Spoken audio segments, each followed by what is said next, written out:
우리나라 근현대 역사 가운데 양심수라는 이름으로 감옥에 갇혔던 분들이 있습니다. 이분들은 다른 사람의 것을 훔치거나 다른 사람을 죽인 이런 범죄를 행한 분들이 아니고 자신의 신념이나 사상을 지키다가 감옥에 갇힌 분들이었습니다. 그래서 양심수에 해당하는 분들이 재판을 받는 모습도 다른 일반 죄수들과 달랐는데, 다른 일반 죄수들은 고개를 떨구고 부끄러워하고 어떻게 하면 죄를 범하긴 했지만 벌을 덜 받을까 하는 것에 관심이 있었지만, 양심수에 해당하는 분들은 법정에서도 꺼리낌이 없고 부끄러움 없이 오히려 당당한 그런 모습을 보여주었습니다. 오늘 하나님께서 우리에게 주신 본문 말씀 재판정을 배경으로 하고 있는데, 양심수처럼 부끄러워함이 없이 오히려 재판장에서 당당한 모습을 보여주고 있는 사람이 있는데 사도 바울입니다. 우리가 아는 대로 사도 바울은 여러 지역 다니면서 복음을 전하는 삶을 살았는데, 그렇게 복음을 전하는 과정 중에 유대인 종교 지도자들로부터 모함을 받아서 감옥에 갇히게 되는 일이 몇 번 있었습니다. 오늘 본문 말씀은 가이사랴라고 하는 지역에서 감옥에 갇히게 된 내용이고, 사도 바울이 재판을 받게 된 상황입니다. 그 지역의 왕이 아그리빠라고 하는 왕이었는데, 이 아그리빠 왕이 재판장이 되고 당시에 권력 있는 사람들이 화려한 옷을 입고 재판정에 모였고, 사도 바울은 감옥에 갇힌 지 2년이나 지났기 때문에 남루한 옷차림에 초췌한 모습이었을 겁니다. 그런데 사도 바울은 그 재판정에서 조금도 기죽지 않고 당당한 모습으로 자기가 하고 싶은 말을 거침없이 하고 있는데, 오늘 본문 말씀으로 정한 24절 시작되는 말씀에 보면 바울이 자기를 변명하여 이르되, 이렇게 시작을 하고 있습니다. 자기를 변명하여 이르고 있다라고 하는 것은 스스로 자기 변호를 하는 겁니다. 내가 왜 붙잡혀 왔는지, 그 붙잡히게 된 과정에 대하여서 스스로 설명을 하고 있는 것인데, 그렇기 때문에 자기 변호를 하게 되면 나는 그동안 어떻게 살아왔는지, 내가 왜 붙잡히게 됐는지 그 모든 과정을 말할 수밖에 없는데, 사도 바울이 자기 변호함에 있어서 핵심적인 내용은 예수님의 죽음과 부활 사건이었습니다. 왜냐하면 예수님의 죽음과 부활 사건으로 인하여서 사도 바울 인생이 완전히 달라진 것이고, 예수님의 죽음과 부활을 전하다가 유대 종교 지도자들이 시기하고 모함하여서 감옥에 갇힌 것이기 때문에 사도 바울이 재판정에서 자기 변호함에 있어서 핵심적인 내용이 예수님이 죽으셨다, 그 예수님이 다시 살아나셨다는 것일 수밖에 없습니다. 이런 사도 바울의 변호를 듣고 그 재판정에 있던 사람들은 어떻게 반응했겠습니까? 사도 바울의 말을 듣고 그렇구나 이해한 것이 아니고, 사도 바울의 말을 우습게 생각하고 조롱하고 비웃었습니다. 오늘 말씀에도 기록되어 있는데, 당시 총독이었던 베스토라고 하는 총독은 사도 바울의 말을 듣고 너가 미쳤구나 그렇게 말했습니다. 너가 공부를 많이 한 사람이라고 들었는데 공부를 너무 많이 해서 너가 미쳤구나, 그래서 미친 소리를 하고 있구나, 이렇게 책망했습니다. 그런데 사도 바울은 이런 말을 들으면서도 조금도 위축되지 않고 참 놀라운 말을 하고 있는데, 오늘 본문 말씀 마지막 절인 29절 말씀에 보면 어떤 말을 하고 있는가 하면, 말이 많으나 적으나 당신뿐만 아니라 오늘 이 자리에 있는 모든 사람들이 나처럼 결박된 것 외에는, 두 손이 나처럼 결박된 것 외에는 이 자리에 있는 모든 사람들이 다 나처럼 되면 좋겠다. 이런 엄청난 말을 하고 있습니다. 이 자리에 있는 모든 사람들이 다 나처럼 되기를 내가 하나님께 원한다. 이렇게 말하고 있습니다. 지금 이 자리에 있는 모든 사람은 어떤 사람입니까? 재판장인 아그리빠 왕을 비롯해서 당시에 총독도 있고 권력자들이 가득한 재판장인데 그 사람들이 다 나처럼 되면 좋겠다. 사도 바울은 지금 죄수의 신분이지 않습니까? 그런데 그 사람들이 나처럼 되면 좋겠다. 지금 참 이상하고도 엄청난 말을 하고 있는 겁니다. 사실은 누가 누구처럼 되어야 자연스러운 겁니까? 죄수의 신분에 있는 사도 바울이 그 앞에 있는 자유로운 사람들, 권력자들처럼 그렇게 되는 것이 자연스러운 건데, 사도 바울은 그 앞에 있는 사람들이 나처럼 되면 좋겠다고 이렇게 말하고 있습니다. 그럼 사도 바울이 말하고 있는 이 자리에 있는 모든 사람들이 나처럼 되면 좋겠다 말하는 내용은 무슨 뜻입니까? 사도 바울이 그 앞에 있는 사람들이 미워서 그들을 저주하고 악담하면서 당신들도 나처럼 죄수가 되어서 감옥에 갇히면 좋겠다 이런 말은 아닙니다.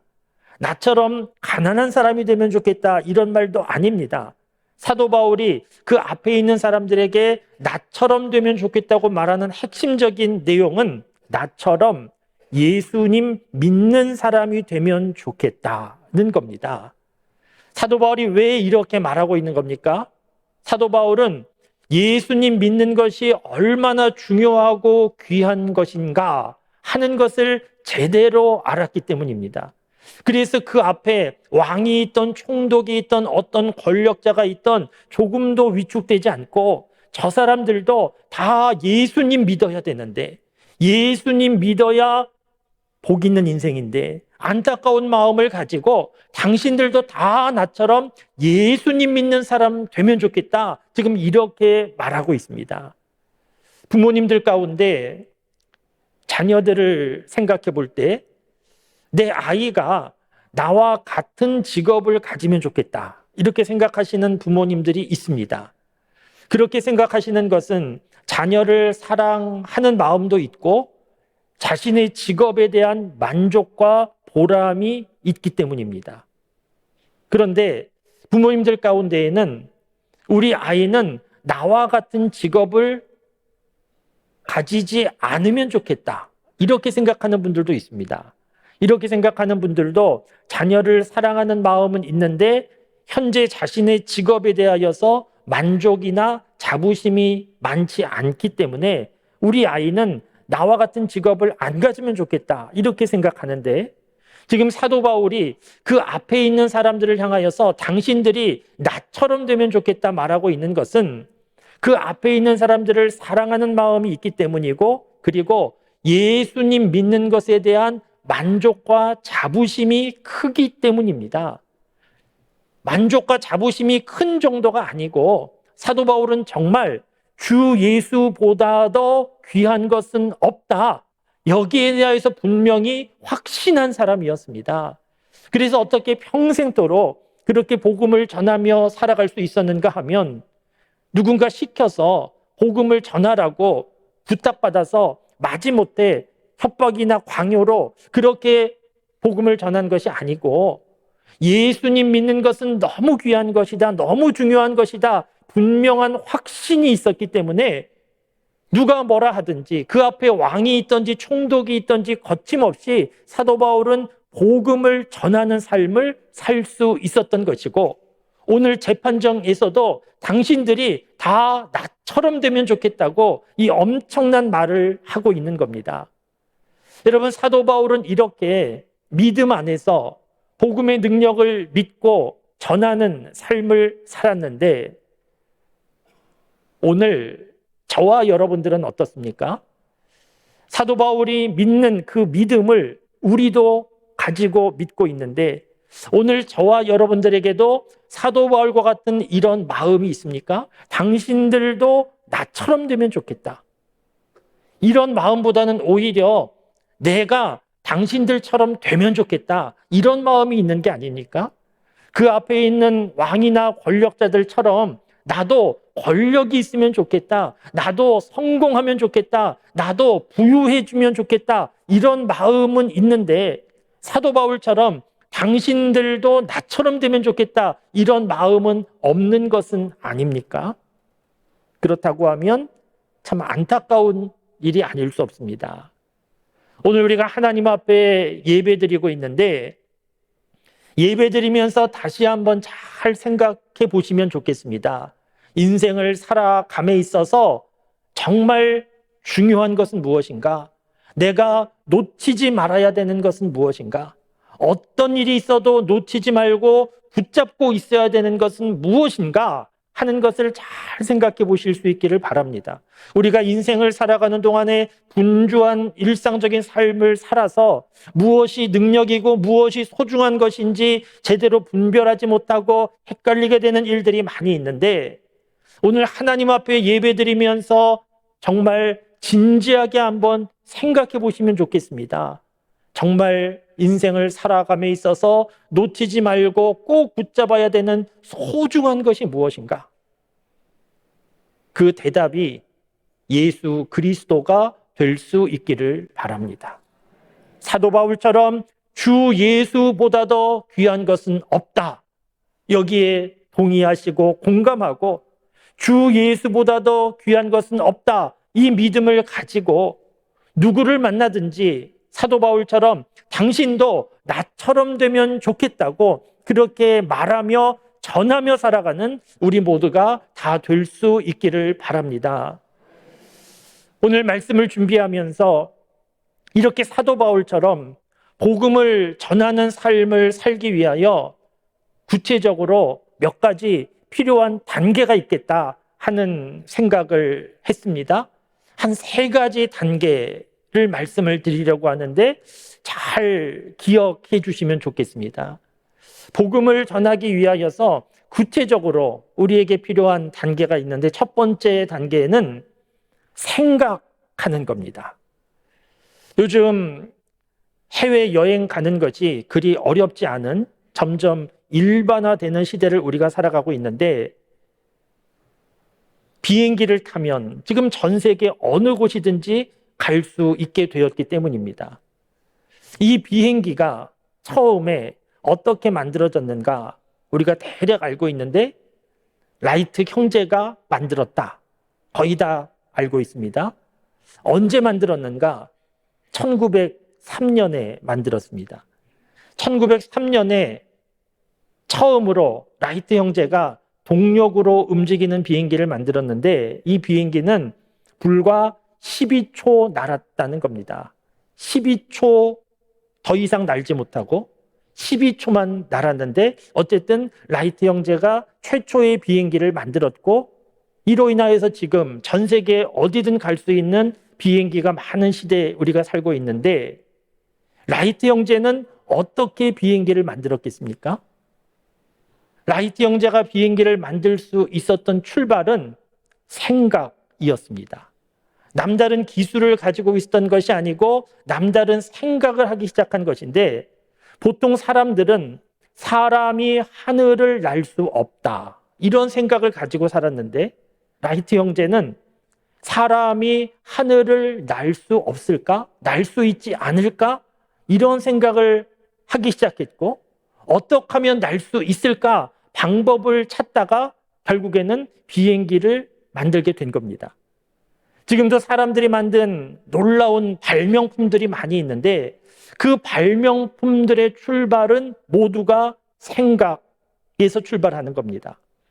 어떻게 하면 조금 더 편리할 수 없을까? 어떻게 하면 문제를 풀어볼 수 있을까? 그런 생각을 하다가 결국에는 발명품이 만들어진 겁니다. 좋은 생각을 하다 보면 좋은 행동과 결과가 나오고 나쁜 생각을 하다 보면 나쁜 행동과 결과가 나올 수밖에 없습니다.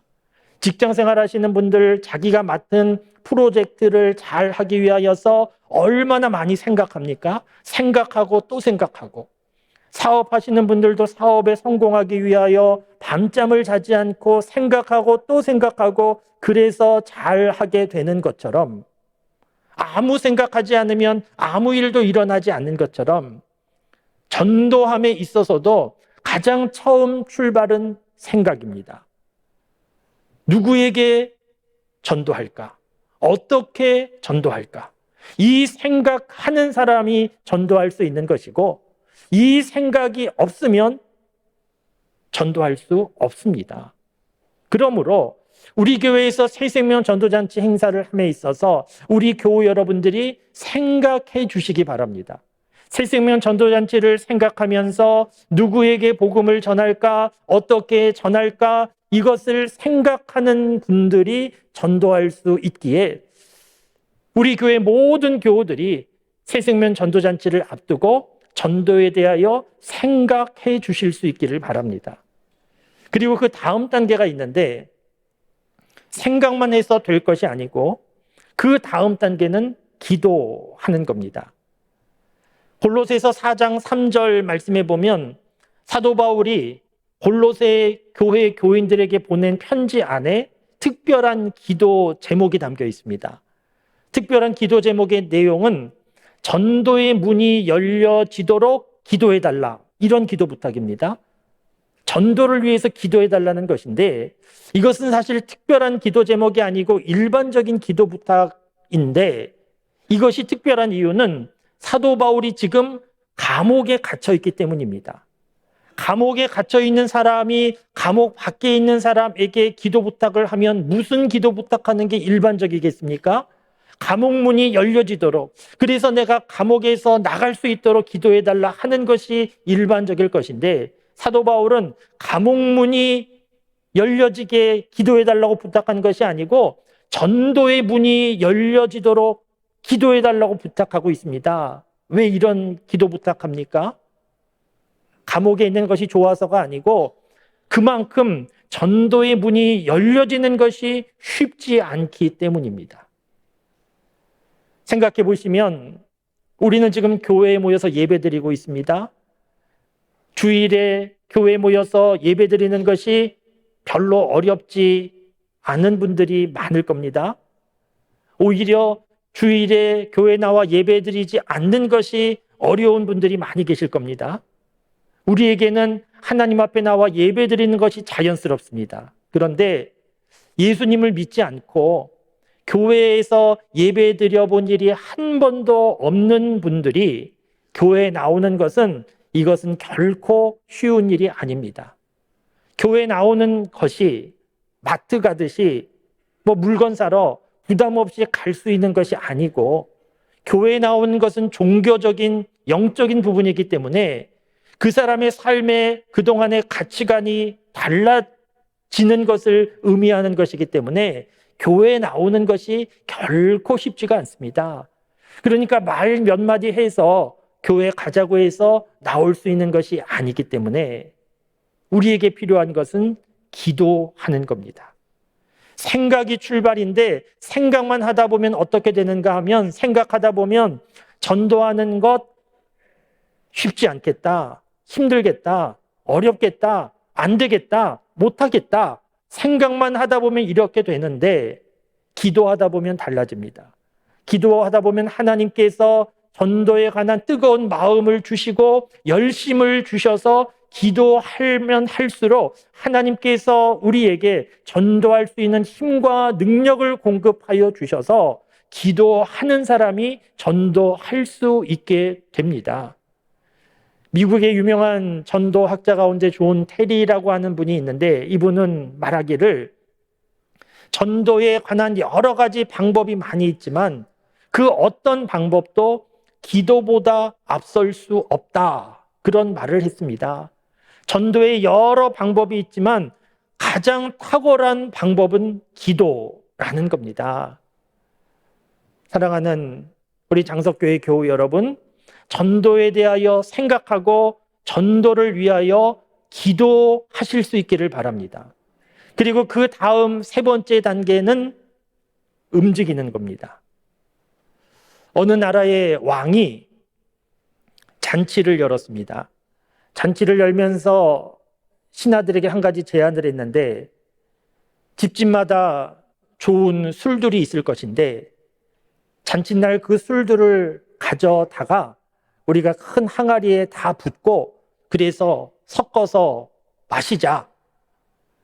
집집마다 있는 좋은 술들을 다 섞어 마시면 얼마나 좋겠냐고. 그래서 신하들이 다 좋다고 기뻐했습니다. 그리고 잔칫날이 되어서 신하들이 자기 집에서 가장 좋은 술을 하나씩 가지고 와서 항아리에 부어 담고 섞고 그 다음에 왕이 첫 잔을 마셨는데 어떠했겠습니까? 왕이 깜짝 놀랐습니다. 너무 술맛이 좋아서 세계 최고의 술맛, 그래서 깜짝 놀란 것이 아니고 맹물이어서 깜짝 놀랐다는 겁니다. 그러니까 신하들이 생각할 때 이렇게 다 가지고 와서 섞으면 누가 갖고 온 줄도 모를 건데 다른 사람이 갖고 오겠지. 내가 좋은 거 갖고 가도 알아주는 사람도 없고 아깝다. 그래서 각자 다 집에서 술병에다가 물을 담아 와서 섞었더니 맹물이더라. 이런 것인데 지금 이 말씀을 드리고 있는 것은 우리 교회 새생명 전도잔치도 이렇게 될 수 있기 때문입니다. 새생명 전도잔치 하는데 누군가 하겠지, 누군가 오겠지 이러면서 나는 가만히 있으면 아무도 안 올 수 있습니다. 새생명 전도잔치 행사에 믿지 않던 많은 분들이 오면 그분들을 보면서 우리도 기쁘고 하나님도 기쁘시겠는데 새생명 전도잔치 하는 당일날 되었더니 아무도 없더라. 새로운 사람이 아무도 없더라. 그러면 얼마나 무안하고 민망하겠습니까? 그런데 그렇게 될 수도 있습니다. 누군가 하겠지 이러면서 가만히 있으면 아무 일도 일어나지 않아서 생각하고 기도하고 움직일 수 있기를 바랍니다. 그래서 새생명 전도잔치 당일에 믿지 않던 많은 분들이 교회에 모여서 함께 예배하면서 함께 기뻐하고 하나님께 영광을 돌릴 수 있는 그런 새생명 전도잔치가 될 수 있기를 바랍니다. 지난주 금요일에 며칠 되지 않았습니다. 지난주 금요일 저녁에 주일 설교를 준비하고 있는데 누군가 목양실 문을 노크했습니다. 문을 열어보니까 남자, 여자, 청년 2명이 서 있었습니다. 우리 교회 청년인가 보았더니 낯선, 처음 보는 얼굴이었습니다. 그 청년들이 스스로 자신들을 소개했는데 우리는 신천지 교회 다니는 청년들입니다. 그렇게 소개를 하고 왜 왔냐고 물었더니 얼마 지나서 요한계시록 세미나가 어디선가 하는데 오시라고 초청장을 드리려 왔습니다. 그렇게 얘기했습니다. 저보고 오라고 초청장을 가지고 온 겁니다. 제가 어이도 좀 없고 내가 안 갈 줄 알고 왔지 그랬더니 그렇다고. 그래서 긴 시간도 없고 정신 차리고 빨리 나와야 된다. 몇 마디 권하고 돌려보냈습니다. 그 청년들이 돌아간 다음에 좀 기분이 상했습니다. 화가 났습니다. 그 청년들에게 화가 난 것이 아니고 그 청년들은 피해자입니다. 영적 사기에 걸려든 피해자입니다. 그 신천지의 이만희 교주나 그 앞서서 많은 사람들을 현혹하고 잘못된 길로 이끌고 있는 사람들에 대하여 화가 났습니다. 사실 신천지는 무너지고 있습니다. 우리 기독교 역사 가운데 사이비 이단이 많았지만 교주가 죽으면 교주의 죽음과 함께 급격하게 몰락하고 무너집니다. 신천지는 이미 무너지고 몰락의 길을 가고 있는데 그런데 이 과정 가운데 지금도 거기에 빠져서 잘못된 길에서 그 자리에서 헤어나오지 못하고 있는 청년들이 있고 지금도 계속해서 잘못된 길로 이끌고 빠져 들어가고 있는 우리의 자녀들이 있다라고 하는 것은 정말 안타깝고 화가 나는 일입니다. 저는 그 신천지 청년 둘을 잠깐 만났다가 돌려보낸 후에 그때가 마침 전도 설교를 준비하고 있는 중이어서 하나님의 말씀이구나 이런 생각이 들었습니다. 분발해야 된다고, 가만히 있을 때가 아니라고, 열심을 내서 해야 된다고, 하나님께서 말씀하시는 거구나 이런 느낌이 강하게 왔습니다.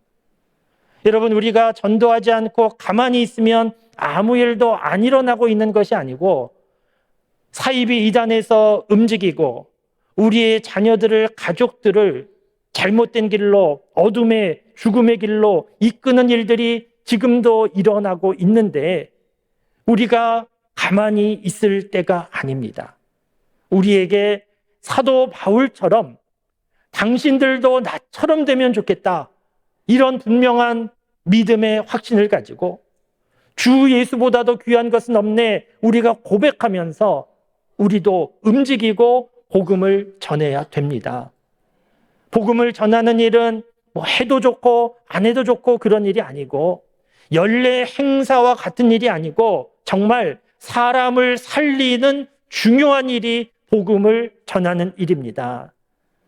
사랑하는 성도 여러분, 사도 바울과 같은 마음을 가지고 당신들도 나처럼 예수님 믿는 사람 되면 좋겠다, 이런 간절한 소원을 가지고 생각하고 기도하고 움직이고, 그래서 많은 사람들을 구원하는, 지금도 많은 사람들이 잘못된 길인 줄 모른 채 어둠 속에서 죽음의 길로 가고 있는 이 현실을 제대로 보면서 많은 사람들을 옳은 길로, 의의 길로, 구원의 길로 이끄는 우리 모두가, 또 우리 교회가 될 수 있기를 주님의 이름으로 축원합니다.